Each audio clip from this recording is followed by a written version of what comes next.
As a space enthusiast like me, I'm sure it's no secret that Elon Musk's brainchild, SpaceX, has indeed made its mark in the field of space travel. Founded in 2002, SpaceX was based on Musk's vision to reduce the cost of space travel and develop a functional society on Mars. However, to achieve this, they needed rockets, and those rockets required efficient and exceptional engines to propel them into space. So far, SpaceX has reached this pinnacle of success by reinventing rocket engineering at various stages. They have moved from being a company no one wanted to invest in to one of the most sought-after space companies in the world. However, just like how Rome wasn't built in a day, theirs wasn't an overnight success. So in today's video, I'll be taking you through the story of SpaceX in its early days and how it became a game changer in the aerospace industry by conquering rocket engineering. With their present invention, the Raptor, they might have just found the answer to end all the questions and challenges relating to rocket engines. But before I go into all the juicy details about this invention, let's pause here a bit. Here at Space Mind's channel, we help demystify all the mysteries of space and take you on exciting adventures. If you love rockets, galaxies, and everything in between, this channel is for you. So hit that subscribe button and join us on this intergalactic adventure. Also, don't forget to ring the bell so you can get notified every time we post. To kick this all off, let's start at the beginning. The idea for SpaceX was conceived shortly after Elon Musk was fired as the CEO of PayPal. But before this, Elon was already interested in space travel. You could say that this was a blessing in disguise because it allowed him to focus more on his interests. This eventually marked the beginning of what can be considered to be a bumpy but fulfilling ride. Before SpaceX became a fully fledged company in 2002, Elon faced issues with renting a rocket, which was instrumental to fulfilling his Mars dream. The cost of rockets was so high that even though Elon was relatively rich at the time, he still couldn't cover these costs. His attempts at striking a purchase deal with the Russians also fell through, and this moved him to adopt other strategies to cut costs. He hired relevant industry professionals and focused on hiring top engineering students for the more technical parts of building rockets. Another cost-effective strategy he adopted was to build the rockets horizontally and not vertically, the way it was usually done in the US. All these strategies served them well, and by 2003, the first Merlin engine was ready for testing. But with this milestone achieved came another challenge. They needed a big open space to run a safe test, but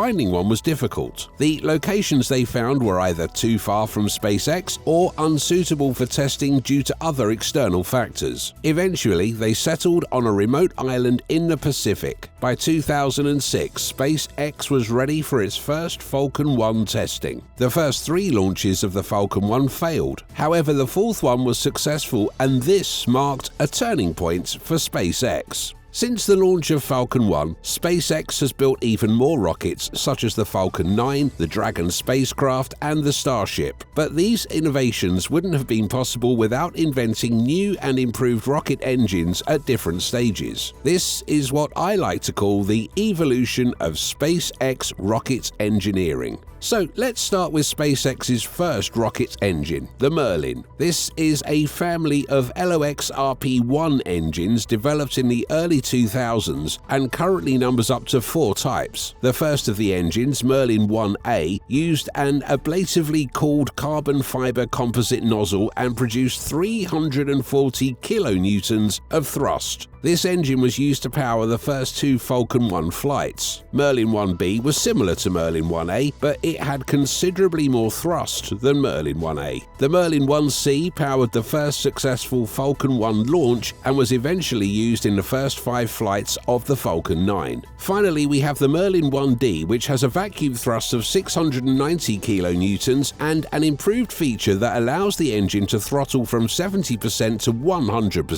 SpaceX is currently using this variant across its full line of Falcon 9 and Falcon Heavy boosters. Merlin 1 1D has two further variants, sea level and vacuum. Another set of rocket engines used in the early 2000s was the Kestrel. Like the Merlin engine, the Kestrel was an LOX RP-1 rocket engine with a few differences. For example, it shared pintle construction with the Merlin engine. However, its major source of fuel is tank pressure rather than a turbo pump. The Kestrel was also smaller than other engines. SpaceX exclusively designed this pressure-fed rocket engine for use on the Falcon 1 rocket's upper stage, so it's not surprising that production of the Kestrel has ceased. Up next are the Draco and Super Draco thrusters. The Draco thrusters are small rocket engines used on SpaceX's Dragon spacecraft for apogee-perigee maneuvering, orbit adjustments, and altitude control. Each Draco thruster is capable of generating 400 newtons of thrust using monomethyl hydrazine as a fuel and nitrogen tetroxide as an oxidizer. On the other hand, the Super Draco thrusters are larger rocket engines that use the same storable hypogolic propellant as the Draco thrusters. However, they produce thrust that's 100 times greater than that of a Draco and are used for powering the Dragon 2 spacecraft. As impressive as these rocket engines were, we have to admit that they were not enough to help SpaceX achieve its dream of colonizing Mars. What they needed wasn't just to upscale, but to conquer rocket engineering through total reinvention.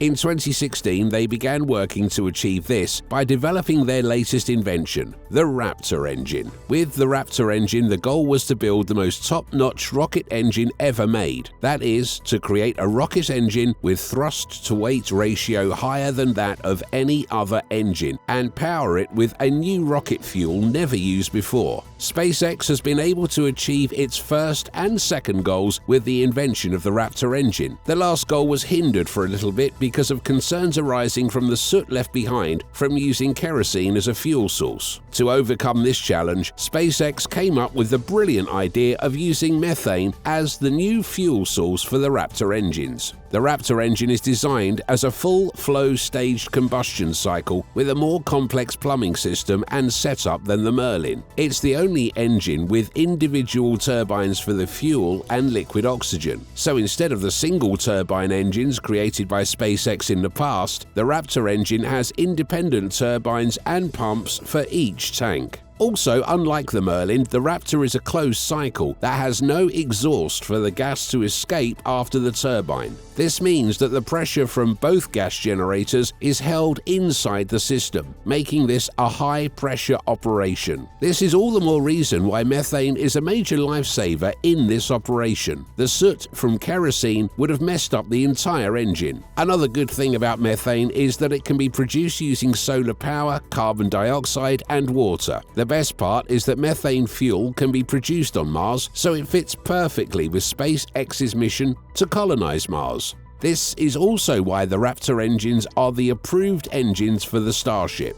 There are three versions of the Raptor engine: the Raptor Vacuum, RVAC, Raptor 2, and Raptor 3. This series is remarkably the best resource-efficient engine produced by SpaceX. It can be fueled on Mars and throttled from 20 to 100%. Above all, it is cost-efficient, which is in line with SpaceX's main goal of reducing the cost of space travel. So there you have it. SpaceX's Raptor engine has indeed blazed the trail for rocket engineering in the aerospace industry. The dream of making humans an interplanetary species might happen even faster than you think. So that's all for today's video. If you found this update helpful, make sure to hit that like button, share it with your friends, and subscribe to Space Minds for all the latest space news and updates.